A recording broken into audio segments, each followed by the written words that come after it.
Welcome to the latest episode of the Influencers series and a profile on Siger of Brabant. Siger of Brabant, originally from what is now Belgium, played a key role in the battle for the teachings of Aristotle at the University of Paris. This battle is a topic all by itself and may be the subject of a future video, but take my word for it that it was contentious with numerous attempts to ban the teachings of Aristotle by the Catholic Church.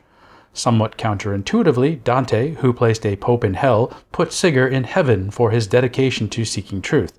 Recall from the Vatican Lies series how Dante placed Pope Boniface VIII in the Inferno, but a man dedicated to seeking knowledge and understanding was given paradise. In the episode of The Day the Universe Changed, cited in the introduction video, Burke comments that Siger was a fierce advocate for unrestricted freedom of thought, whose classes on Aristotle attracted a third of the student body at the University of Paris. The Austrian historian, Friedrich Heer, refers to Siger as the unequivocal champion of the autonomy of reason, free of any theoretical limitation, and notes that Siger felt dogmas were an aid to faith, which was a necessity for the common people, but not for the educated, as reason may likely contradict faith. And Rubinstein notes Siger presented Aristotle's ideas completely unfiltered, with no attempts to try and make the concepts fit with Christian theology. Of course, Siger was still a Christian and needed to stay within acceptable limits, and wrote about staying within bounds and not denying the Catholic faith.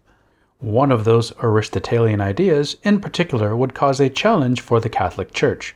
Aristotle, like most Greeks from classical antiquity, disavowed the notion of creation ex nihilo, out of nothing, and presumed the universe was eternal.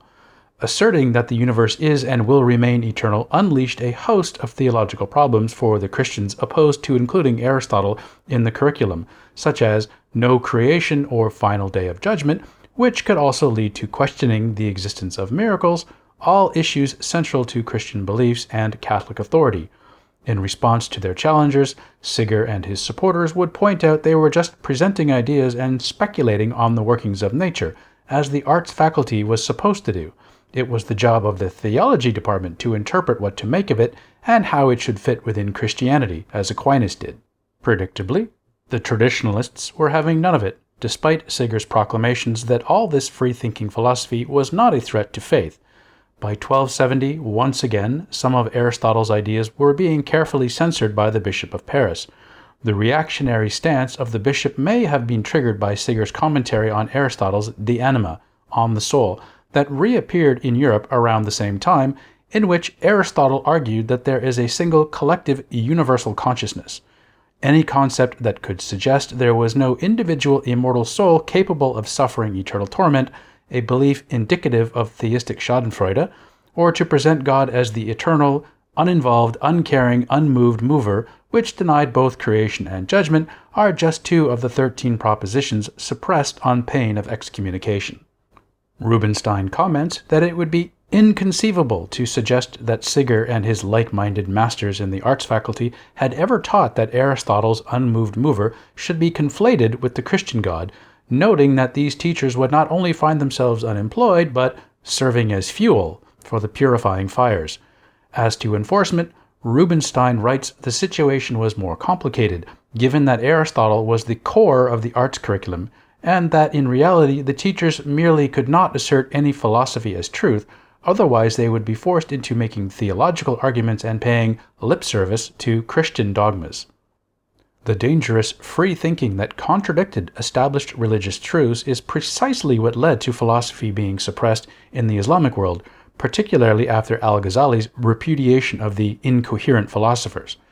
Again, in 1277, at the instigation of Pope John XXI, on hearing of the teachings prejudicial to the faith, instructed the Bishop of Paris to look into the matter, who immediately saw his chance to quash the disciples of Aristotle at the university for good, and banned 219 manifest and execrable errors in an attempt to reassert Christian truths over natural philosophy.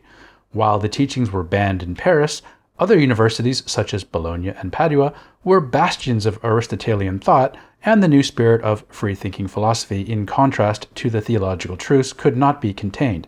The rupture between theology and philosophy was now firmly established, and the gulf between the two sides would only widen over the centuries.